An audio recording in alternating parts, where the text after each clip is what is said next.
Hi, I'm Bill Hamblin, and I'm back doing my video review of Bart Ehrman's book, Forged. I'm looking today at pages 70 to 77, which talk about literacy in the ancient Jewish world. The argument Ehrman makes here is that Jesus' apostles, except for Paul, who comes later, Jesus' immediate apostles were all illiterate, or almost all were, and therefore they could not have written any of the documents attributed to them in the New Testament. That is to say, illiterate people couldn't produce the written texts.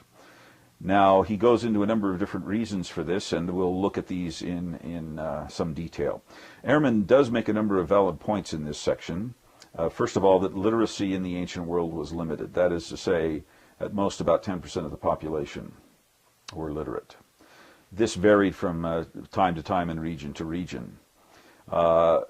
What he also says that I think is true is that literacy was stronger in the cities and weaker in the rural areas. So urban people more literate, rural people less literate. Another thing he mentions is that there were different levels of literacy. That is to say, there was a basic reading literacy. Didn't necessarily mean you could write a book, or especially a complex book like we find in the New Testament. So that's an important thing to note in Ehrman's that I think are fundamentally correct principles that Ehrman comes to. Now, he does, however, make a number of debatable points, and that's the ones I want to focus on. First of all, he argues that literacy in Palestine was lower than in the rest of the Roman world. I'm kind of dubious of this for a number of different reasons. But you know, there's some evidence for this. It's a debatable point. Throughout his section, Ehrman always goes, he lowballs everything. The least possible literacy, the least possible number of books. He does this consistently, and his point is to prove that the apostles couldn't have written the text. What Ehrman fails to mention a couple of important points in this regard. First of all, he doesn't mention the Jewish ideal of full male literacy. Now, this is expressed in both Josephus and Philo, where they talk about Jews would gather every Sunday, and they would be, Sabbath, and they would be taught to read and write. And he says Josephus claims all male Jews knew how to read and write. Now, this is probably exaggerated, but it is an ideal, and it's the only society in the ancient world that I'm aware of that had this ideal, that is to say, a full male literacy. Now, that stands in opposition to what Ehrman claims is the reality. Now, whether this is an ideal or reality problem, Ehrman doesn't mention this at all. And this kind of disturbs me, that he never mentions the issues. He doesn't engage the issues that work against his thesis. So that's one important point I think we should consider in this. Second debatable point, Ehrman claims there's only two known authors from first century Palestine. Now, what he's saying is authors who are known by name. He makes that very important distinction, and he doesn't clarify that most writing that we find in Palestine during the first century is anonymous. So he can almost correctly say there's only two known writers from Palestine in the first century, and yet be misrepresenting the full position. Let me take a look here at the question of known authors versus anonymous texts. Known authors, there's limited ones. Now, strikingly, Ehrman doesn't mention Paul as one of his known authors from Palestine. That's really shocking. I mean, here we've got Josephus, we've got Justus, whose writings don't even preserved, but Paul is clearly a very important Palestinian author. He doesn't mention him. However, he also doesn't mention Philo, which I guess would make some sense since Philo is an Egyptian and not a Palestinian, but Philo lived for a time in Palestine. He visited Palestine. He was involved in Jewish culture. I mean, he's a fantastic Jewish philosopher. He also fails to mention the Dead Sea Scrolls. Now, there's a collection of 800 or 900 books. Probably there were many more originally that have been lost, so we could be well looking at 1,500 books. Many of them were written in the first century. He doesn't mention them. He doesn't mention the pseudepigrapha. There's at least a dozen books from the pseudepigrapha that probably come from the first century. Why aren't they mentioned? He doesn't mention the Bar Kokhba letters. Now, they're a little bit late. They're from the 130s, so a few decades after, but nonetheless, It's a striking example of literacy among the Jews. He doesn't mention the texts found at Masada or the use of lots with names written on them from Masada. And he especially fails to mention the rabbinic tradition of oral teaching that is preserved and passed on through generations. If you look at all the writing that has survived from first century Palestine, New Testament, Philo, Josephus, Pseudepigrapha, on and on and on, I would argue that Palestine has more written texts that survive from that place than any other comparable region comparable in size and population in the Roman Empire and probably in the whole world. Now, partly that's because these texts were preserved by Christians and therefore they survive. Most Roman texts that were written didn't survive, so there's a skewing of the data in that regard, but nonetheless it's quite striking. Ehrman claims we have a limited number of authors. And in reality, I think Palestine has more authors than any other place in the world. So that's kind of a striking failure to engage this other evidence of anonymous texts just because he adds the qualifier whose names are known. Well, most authors, the text of this period, their names aren't known. Point number 3 that Ehrman makes that I disagree with is the question of how many Gentiles there were in Galilee during the first century, early first century. The fundamental issue he's trying to make here is that there weren't that many Greeks, therefore the disciples couldn't have learned how to read Greek and speak Greek, and if they couldn't speak Greek, they couldn't have written books in the New Testament. So it's kind of a little bit of a stretch on the argument, but that's what he's making. He notes himself that the two main Gentile cities were Sepphoris and Tiberias. He says, those were Gentile cities, and the Gentiles in the countryside, or the Jews in the countryside, wouldn't have learned Greek because they wouldn't have interacted with Greek. What he fails to note is that those are two towns are very close, only a few miles away from Nazareth and Capernaum. So imagine Jesus. He's an artisan, not just a carpenter, but a man who works in wood and stone and a builder. And here's a boom town a few miles away at Sepphoris. Are you trying to tell me that he would never walk a few miles to get a job, good pay, in Sepphoris, where there's lots of building going on? Obviously he would have. Look at Peter in Tiberias. Peter's a fisherman. He has a boat. He salts his fish and he sells them. It would be a couple hours at most to sail to Tiberias, where he'd have a huge market for his fish. So what's he going to do? Just stay at home all the time, or go to Tiberias? So we have both Jesus and Peter, through their professions, who must have gone to those two Gentile cities and at least learn marginal street Greek, if nothing else. So I think, again, he distorts the point. Just because the Gentiles only lived in Sepphoris and Tiberias, or mainly did, doesn't mean the early Christians wouldn't have had any contact or interaction with them. Another debatable point. He says that Capernaum was an insignificant village in rural Galilee. Sort of. He says there's no evidence of any public buildings in the city.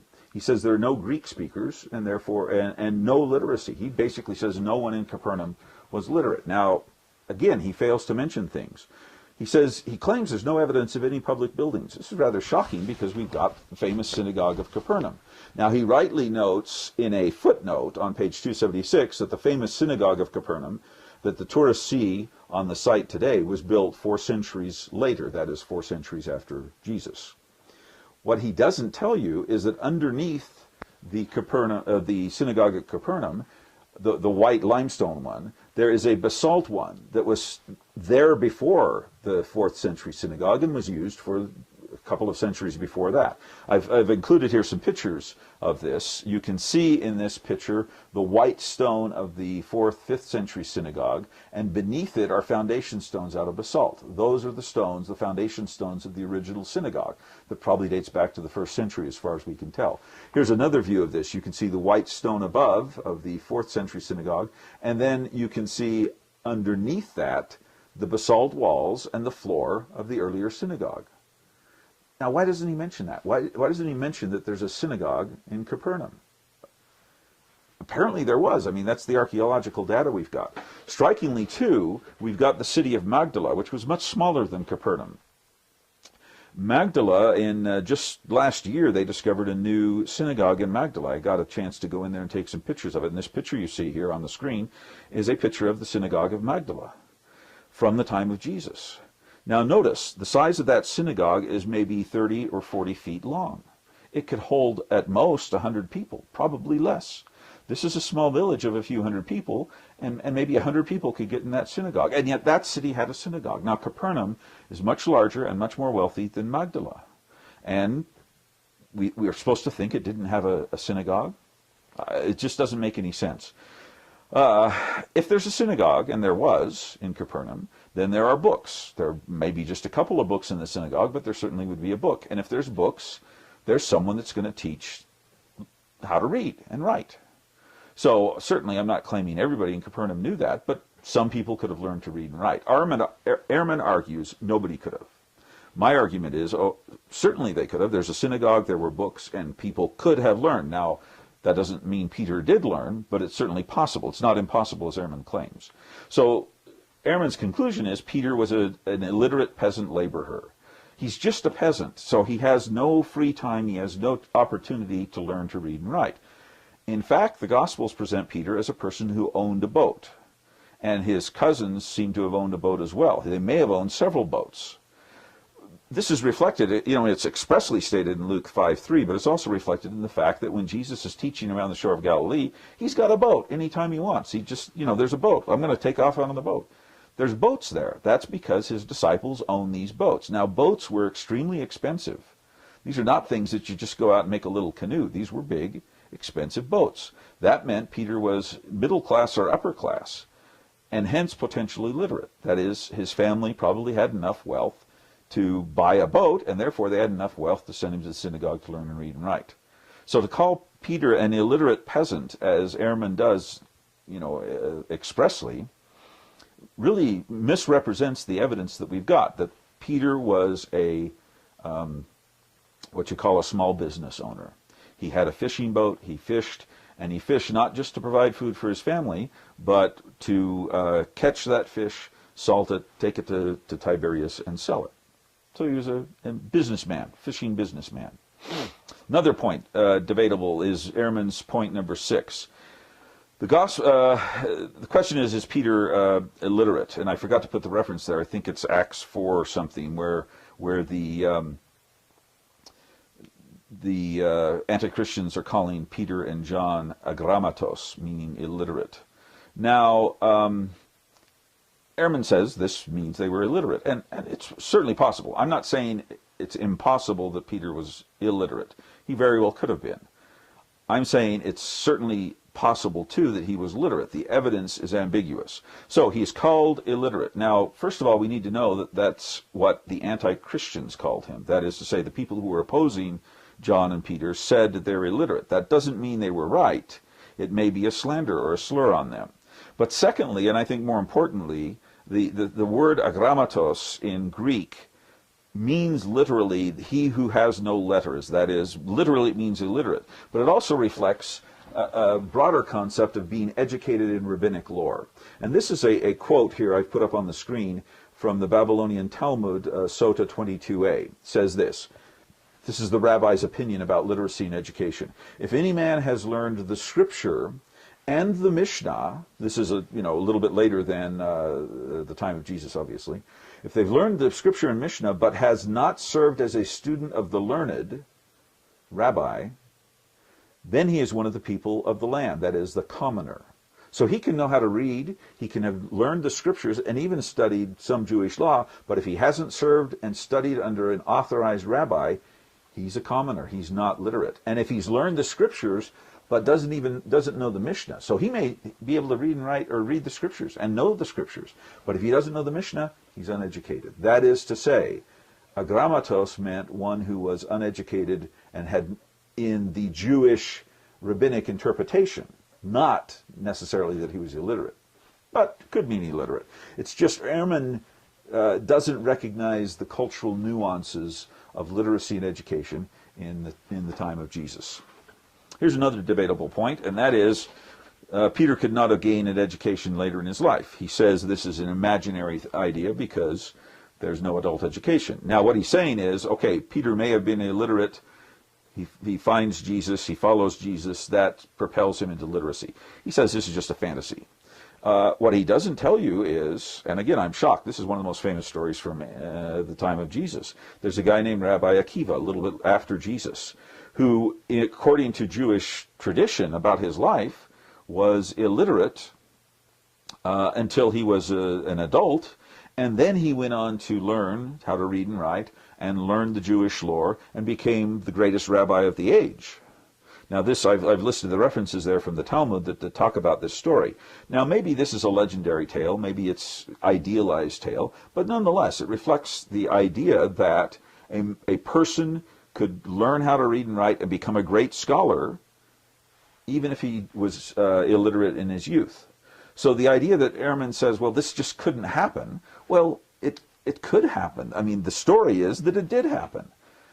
If it happens for Akiva, why not Peter? I mean, I'm not saying it did happen. I'm just saying Ehrman is just presenting half the case. He's only presenting the evidence for the prosecution and doesn't present the other types of data that we've got that might reflect a different situation and more nuance in his ideas. Debatable point 8.